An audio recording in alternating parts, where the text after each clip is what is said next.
سچائی، دھوکہ اور کمزوری۔ ایک بادشاہ اپنے ایک نوجوان وزیر کے ساتھ باغ میں چہل قدمی کر رہا تھا۔ اس دن بادشاہ بہت خوش تھا، تو اس نے اپنے نوجوان وزیر سے پوچھا کہ تمہاری سب سے بڑی خواہش کیا ہے؟ پہلے تو وزیر تھوڑا جھجکا، لیکن بادشاہ کے بےحد اصرار پر اس نے کہا کہ میں چاہتا ہوں کہ آپ کی سلطنت کا آدھا مالک میں بن جاؤں۔ بادشاہ نے سننا تھا، ایک زور کا قہقہہ لگایا اور کہا، گھبراؤ نہیں، تمہاری میں ایک خواہش بھی پوری کیے دیتا ہوں۔ اس نے اپنے وزیر کو بلایا اور 2 احکامات لکھوائے۔ بادشاہ کے پہلے حکم کے مطابق اپنی آدھی سلطنت اس نے نوجوان وزیر کے نام لکھوا دی، اور دوسرے حکم کے تحت وزیر کے سر قلم کرنے کا احکام جاری کر دیا۔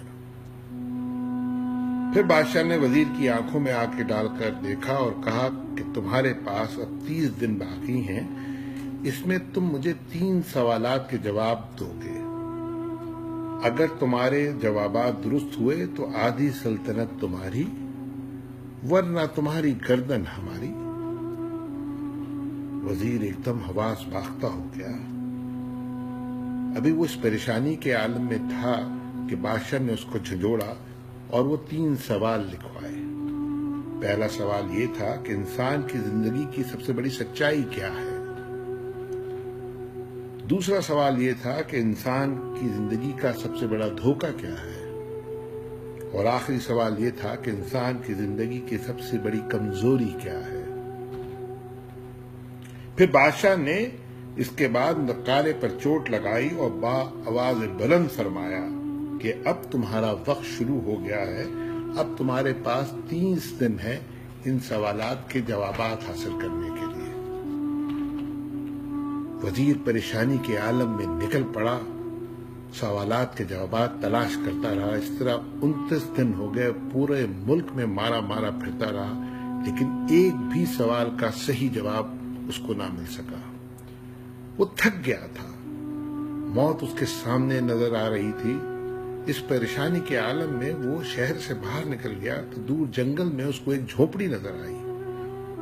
پیاس اور بھوک کی شدت غالب ہو چکی تھی۔ وہ کچھ کھانے کے بہانے اس جھونپڑی کے اندر داخل ہوا تو دیکھا ایک فقیر منش بوڑھا پانی سے سوکھی روٹیاں توڑ کر کھا رہا ہے، اور اس کا ایک کتا ایک پیالے سے دودھ پی رہا تھا۔ وزیر کی حیرت کی انتہا نہ رہی جب بوڑھے فقیر نے اس سے کہا کہ آؤ آدھی سلطنت کے ہونے والے مالک، میں تم کو 3 سوالات کے جوابات دیتا ہوں۔ وزیر پریشان ہو گیا۔ اس نے حیرت سے بوڑھے سے پوچھا کہ اس کو کیسے اندازہ ہوا کہ میں کون ہوں؟ فقیر نے روٹی کے سوکھے ٹکڑے ایک طرف رکھے اور اپنا بوریا اٹھایا تو اس کے نیچے شاہی خلعت بچھی ہوئی تھی۔ یہ وہ لباس ہوتا ہے جو بادشاہ عموماً اپنے قریب ترین وزراء کو دیتے ہیں۔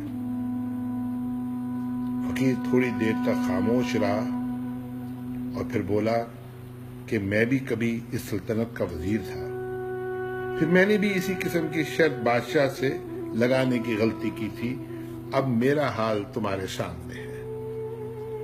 وزیر پریشان ہو گیا، فقیر سے پوچھنے لگا، کیا آپ کو ان سوالات کے جوابات نہیں ملے تھے؟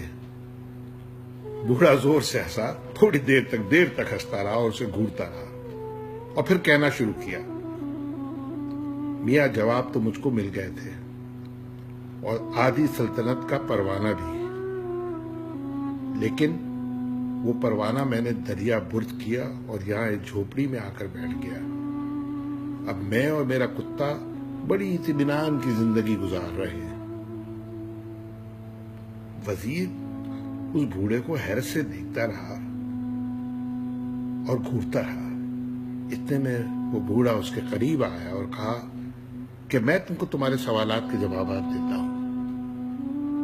دنیا کی سب سے بڑی سچائی موت ہے، اور دنیا کا سب سے بڑا دھوکہ زندگی۔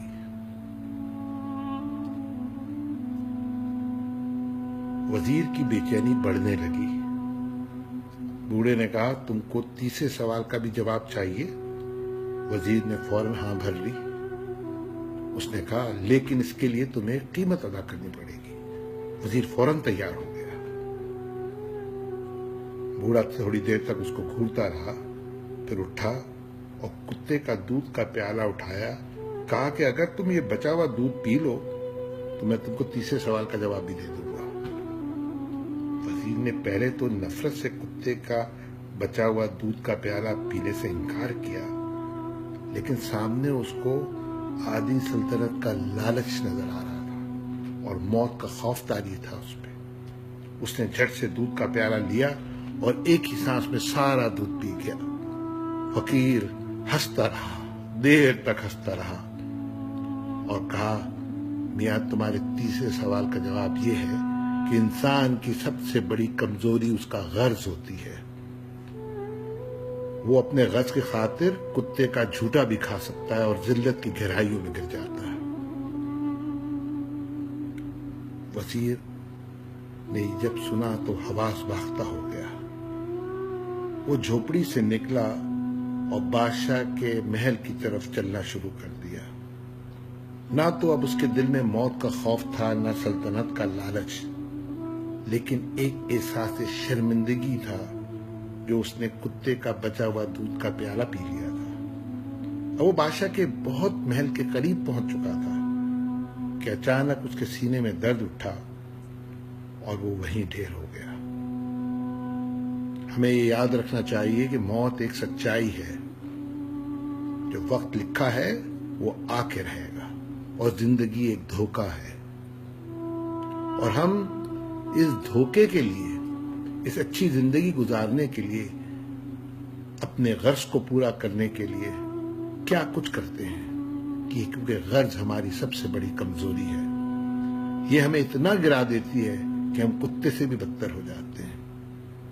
اللہ ہم سب کو دانائی عطا فرمائے، آمین۔